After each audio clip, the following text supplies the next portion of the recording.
Siap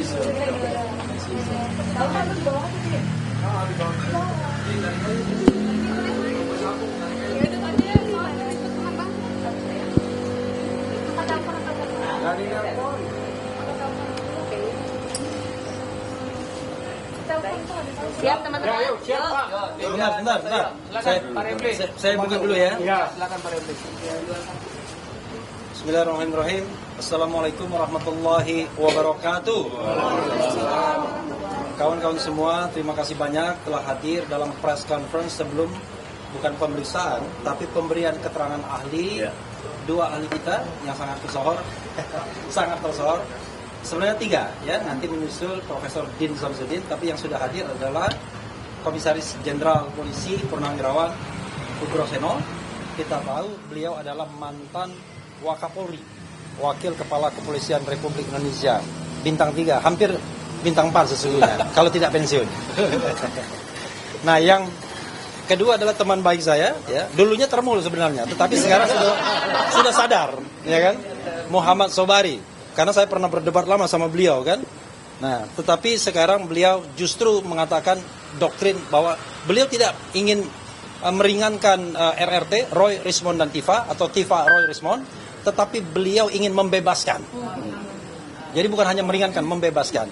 Tetapi kesempatan pertama saya ingin memberikan kepada prinsipal terlebih dahulu, Dr. Tifa, untuk menyampaikan hal-hal yang perlu disampaikan. Nanti kawan-kawan pada saatnya ada sesuatu yang bombastis, tapi tidak bisa disampaikan di sini. Kita harus pakai slide, presentasi dan lain sebagainya. Saatnya kita akan undang. Dan itu menentukan jalan kehidupan kita sebagai bangsa dan negara. Oke, itu saja. Dr. Tifa, the one and the only. Baik, Bismillahirrahmanirrahim. Assalamualaikum warahmatullahi wabarakatuh. Kawan-kawan media semua dan seluruh rakyat Indonesia, alhamdulillah hari ini Kamis 12 Februari 2026 adalah hari yang sangat bersejarah bagi kita semuanya, karena 3 begawan turun gunung untuk mengawal jalannya kasus kriminalisasi terhadap kami. Saya Dr. Tifa, Bang Rismond Syaripa dan Mas Roy Suryo, ya. Dan sebetulnya ini semua merupakan sebuah rangkaian dari bagaimana kebenaran itu terbongkar dengan izin Allah Subhanahu wa taala, ya.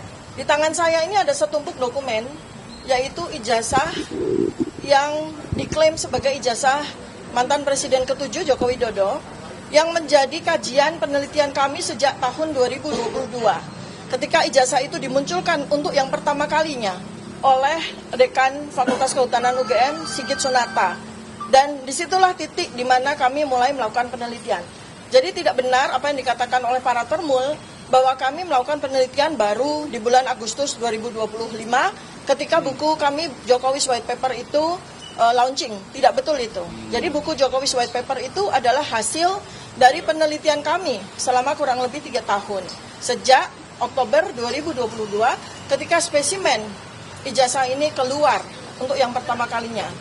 Dan berikutnya adalah kami selama ini selalu didegradasi, ya. Kami sebagai peneliti independen, saya, Bang Rismond maupun Mas Roy Suryo adalah peneliti independen dan kami akademisi, ya. Kami bertiga sama-sama pernah dan sampai dengan hari ini menjadi dosen dari beberapa perguruan tinggi sampai dengan hari ini. Dan kami juga terus melakukan penelitian sebagai sebuah tugas bagi kami. Jadi tidak benar bahwa kami ini peneliti abal-abal. Tetapi kami tentu saja tidak bisa mengklaim, ya. Artinya bukan sebuah budaya dari dalam dunia ilmiah, ya, bahwa seseorang mengklaim dirinya ahli, bukan. Oleh karena itu maka kami hadirkan para guru kami, begawan-begawan, para oracles, para guru besar, para doktor, para ahli, untuk memberikan penjelasan kepada Polda Metro Jaya bahwa kami bertiga ini adalah peneliti, dan kajian yang kami lakukan terhadap spesimen dan terhadap perilaku yang mendukung kepada keaslian atau kepalsuan ijazah Joko Widodo itu adalah sahih secara metodologis, bisa dipertanggungjawabkan secara ilmiah, dan oleh karena itu maka kami tidak layak untuk dikriminalisasi. Nah, kami bertiga hari ini, alhamdulillah ada 3 begawan, ya, yang sudah hadir saat ini ada 2, yaitu Bapak Komjen, Bapak Jenderal, guru saya, guru kami, Ugroseno yang selama ini menjadi kawan diskusi, menjadi tempat kami bertanya tentang hukum acara pidana. Jadi beliau nanti akan memberikan penjelasan ya berdasarkan keahlian beliau hukum acara pidana. Dan berikutnya lagi adalah begawan, budayawan, ilmuwan, peneliti LIPI ya selama puluhan tahun dan bahkan menjadi sejawat saya di Universitas Indonesia ya, belasan tahun, puluhan tahun beliau menjadi peneliti, menjadi dosen. Dan beliau ini sudah sangat dikenal bagaimana narasi-narasi beliau dan bagaimana hasil-hasil penelitian beliau, bagaimana beliau ini menjadi rujukan selama ini ya terhadap berbagai macam hal yang bersifat keilmiahan, kebudayaan, dan termasuk bagian dari sini adalah bagaimana kita nanti akan menegakkan, bagaimana nanti kita akan bersama memulihkan dan memutihkan sejarah yang selama 10 tahun ini dibuat kelam oleh satu orang saja. Demikian yang bisa saya sampaikan, mungkin Bang Rismon akan sampaikan sesuatu. Cukup? Baik. Ya, baik, mungkin sedikit. Ya. Boleh tanggapannya terkait kedatangan? Ya, sebentar ya, kita satu-satu pelan-pelan ya. Setelah Dr. Tifa, kita memberikan kesempatan dan kehormatan kepada prinsipal satunya, Rismon Sianipar. Silakan Bang Rismon.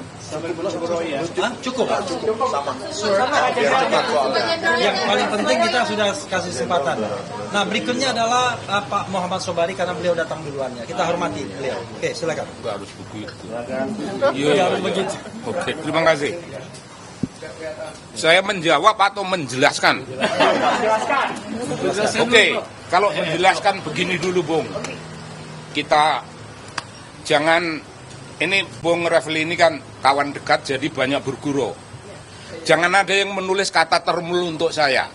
Itu sangat tidak apa namanya, bukan soal apa, tidak menggambarkan kebenaran. Saya seorang ilmuwan yang mendukung Jokowi itu karena idealisme saya, dan berjuta-juta kaum ilmuwan mendukung. Tapi berjuta-juta itu kan tertipu, ya biasa saja kita tertipu itu nggak apa-apa. Ketika tertipu kita tidak lagi mendukung.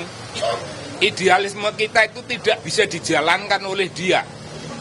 Gagasan-gagasan dari dia, bahwa dia itu orang kampung, bahwa dia itu orang kelas bawah, bahwa dia itu tidak korup, itu ternyata tidak bisa dipanggul. Jadi saya tidak pernah menjadi termul, karena termul itu kan orang bayaran toh. Masa aku dibayar yang edan? Enggak pernah. Para ilmuwan itu semuanya tidak ada yang mendapat uang rokok. Rokok saja nggak dapat. Nah, sekarang itu deklarasi tingkat awal. Yang kedua, saya hadir di sini sebagai orang yang akan menjelaskan dunia keilmuan dalam bidang kebudayaan. Nah, yang dijelaskan itu metodologi penelitian. Itu akan saya gambarkan mulai dari datangnya inspirasi meneliti, sampai merumuskan proposal, sampai merumuskan instrumen penelitian. Instrumen penelitian ada dengan wawancara, ada dengan studi dokumen atau archive research, ada yang studi media. Studi media itu ada penting, itu bukan media berita pada umumnya, tapi itu kalau media menuliskan investigatif journalism atau investigatif report. Kalau report semacam itu bisa menjadi bahan penelitian. Itu spesifik. Jadi ada metode-metode yang diikuti, ada metode yang diikuti, dan ada instrumen-instrumen yang mendukung metode itu. Itu begitu rupa sampai pada suatu pernyataan, wah data kita belum lengkap, maka kita harus melakukan, umpamanya tadi kita mulai dari wawancara, ya wawancara ulang, itu check and recheck.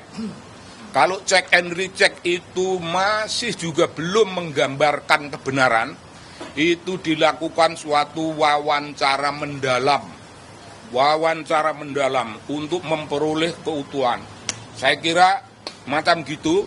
Jadi secara keilmuan saya akan pertanggungjawabkan bahwa yang dilakukan ini tidak ada sesuatu apapun, sekecil apapun yang menyimpang dari kaidah-kaidah keilmuan. Nah, kalau kaidah keilmuan ini sudah terjabar dengan baik, saya akan menjelaskan 3 tokoh ini dalam peran apa. Ini berbeda, saya punya wawasan kebudayaan, jadi kalau ilmuwan berhenti pada penjelasan metodologi sampai selesai urusan-urusan wawancara. Saya merasa perlu harus menjelaskan peran ketiga orang itu. Ketiga orang ini mewakili komunitas bisu dunia ilmu pengetahuan, komunitas bisu kaum intelektual, komunitas bisu warga masyarakat pada umumnya. Dalam urusan menyatakan kebenaran dengan segenap risiko, tidak terlalu banyak orang berani. Tapi 3 orang ini berani. Nah, mayoritas golongan akademisi, golongan ilmuwan, golongan intelektual, golongan aktivis, mayoritas itu orang yang sedang nyanyi sunyi, orang bisu. Itu terminologi Pramudia Anantatur. Nyanyi sunyi orang bisu. Oh, mereka tidak. Mereka ini oracle. Mereka ini resi. Mereka ini begawan. Tidak ada keberatan mereka.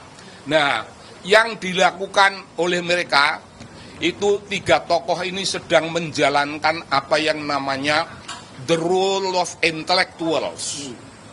Peranan kaum intelektual. Ya peranan mereka ya begitu itu. Melakukan penelitian untuk apa penelitian? Bung, untuk menyampaikan suatu pesan dunia imajiner, pesan dunia imajiner, tapi itu dunia ilmu, pesan namanya narasi, menyampaikan apa yang namanya risalah kebenaran. Tugas beliau-beliau ini menyampaikan risalah kebenaran kepada khalayak rame, mungkin untuk seluruh Indonesia, mungkin untuk dunia.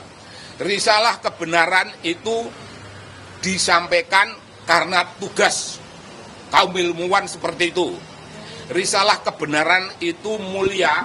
Kalau Anda semuanya mengingat para rasul yang disebutkan arsala rasulah bil huda wa dinil haq. Rasul-rasul itu menyampaikan risalah kebenaran, itu risalah langit. Kalau risalah kebenaran yang disampaikan 3 sahabat kita ini, itu risalah ilmiah, risalah terbatas, bisa saja didebat. Nah, kalau Anda mau mendebat, debatlah pada wilayah yang namanya dunia ilmu yang tadi saya gambarkan. Dari wawancara tingkat pertama sampai akhir, aneka macam instrumen penelitian dipakai, sampai penulisan buku. Itu wilayah mereka, itu wilayah bebas perdebatan. Tapi kalau orang memain-mainkan gosip, memainkan apa yang namanya kecemasan melalui media, itu ya boleh saja, ini zaman bebas seperti ini, tapi itu bukan wilayah perdebatan akademik, itu perdebatan omong kosong. Ya kalau perlu kita layani, mungkin saya bisa melayani, tapi kalau enggak ya ngapain itu melayani, begitu kita ngerokok saja lebih baik. Ngopi, gak usah dilayani, yang begitu-begitu.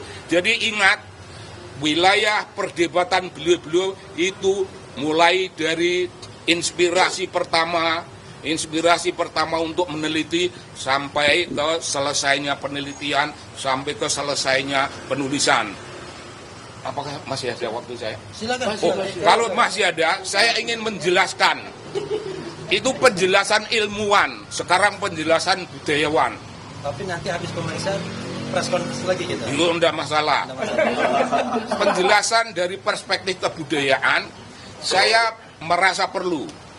Setelah beliau-beliau bisa melakukan deskripsi yang sifatnya analytical, deskriptif analisis terhadap hasil-hasil, terhadap fenomena lapangan yang terkumpul menjadi suatu body of knowledge, itu diperlukan kemampuan menulis. Kemampuan menulis itu namanya literary writing style.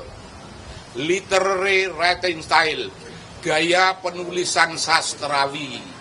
Gaya penulisan sastrawi. Wong itu penting sekali. Pertama bagi saya yang belajar antropologi itu punya tradisi.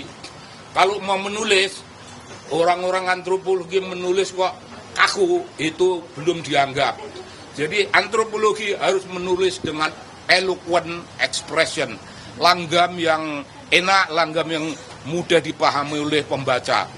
Apakah itu hanya gaya penulisan antropologi saat ini? Oh tidak. Mulai abad 12-an, abad enlightened, itu di Eropa itu sudah ada orang, sudah banyak orang yang menuliskan dunia ilmu dengan seni. Abad 19 sudah ada seorang ahli filsafat yang merumuskan pikirannya dalam bahasa seni. Itu jelas.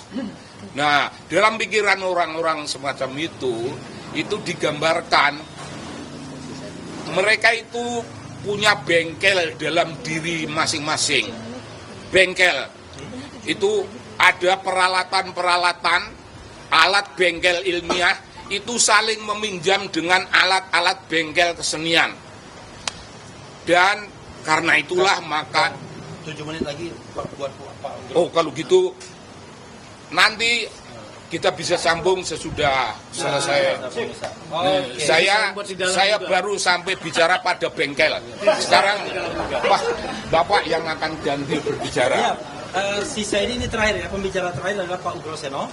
Pak Ugroseno ini pernah juga menjadi saksi atau ahli bahkan ya? Ahli. Di pengadilan Citizen Lawsuit dan menggemparkan karena menemukan fakta yang luar biasa juga. Mudah-mudahan kali ini juga menggemparkan. Silakan Pak Ugro. Harus menggemparkan. Terima kasih. Assalamualaikum warahmatullahi wabarakatuh. Saya kemarin yang jelas saya nampak tilas. 47 tahun 11 hari yang lalu, yang cukup lama, saya juga berdiri di sini dengan pangkat Letnan 2 polisi. Saya baru lulus AKP kepolisian, menghadap Kapolda waktu itu Pak Jenderal Anton Sujarwo. Saya masih ingat di sini, Kapolda kantornya di sini dulu. Iya betul Pak. Jadi saya hadir di sini akan memberikan peran saya. Jadi sebagai bayangkara tua, abdi negara, abdi utama dari negara dan bangsa, tidak boleh berhenti untuk mengikuti perkembangan institusinya. Bayangkara tua itu berhenti melihat institusinya pada saat dimakamkan di Taman Makam Pahlawan atau Taman Makam Bahagia. Jadi kalau kondisi Polri sekarang ini tidak kita perhatikan selama kita masih hidup, berarti kita mengingkari diri kita, Bayangkara, sebagai insan Tribrata dan Catur Prastya. Ya. Saya akan memberikan keterangan nanti berkaitan dengan pekerjaan, pengalaman saya, ya, pengabdian saya selama 35 tahun 2 bulan di Kepolisian Negara Republik Indonesia. Mudah-mudahan Polri yang saya cintai dan dicintai masyarakat seluruhnya akan tetap tegak berdiri sesuai dengan apa yang dipakai ditutup kepala seluruh anggota Polri, yaitu insan rastra sewakotama, abdi utama daripada nusa dan bangsa. Itu saja, mudah-mudahan nanti bisa kita berikan setelah saya memberikan keterangan di depan para penyidik. Terima kasih. Bapak tadi disampaikan Bapak akan menyampaikan terkait KUHAP. Nah, penetapan tersangka sendiri terhadap 3 orang ini apakah sudah sesuai KUHAP menurut Bapak apa? Ya, nanti saya berikan setelah keluar dari ruangan penyidikan nanti, pasti akan saya berikan. Ya. Nanti saya nggak jadi periksa kalau saya berikan di sini semua nanti. Oke. Ya. Kawan-kawan semua, itu tadi keterangan sementara ya dari para ahli kita. Profesor Din Samsudin sebenarnya sudah hadir, tetapi beliau mengatakan setelah break nanti beliau akan memberikan keterangan. Termasuk juga Pak Sobari dan kemudian Jenderal Ugro. Ya, terima kasih. Wassalamualaikum warahmatullahi wabarakatuh. Terima kasih, keren cerdas. Keren.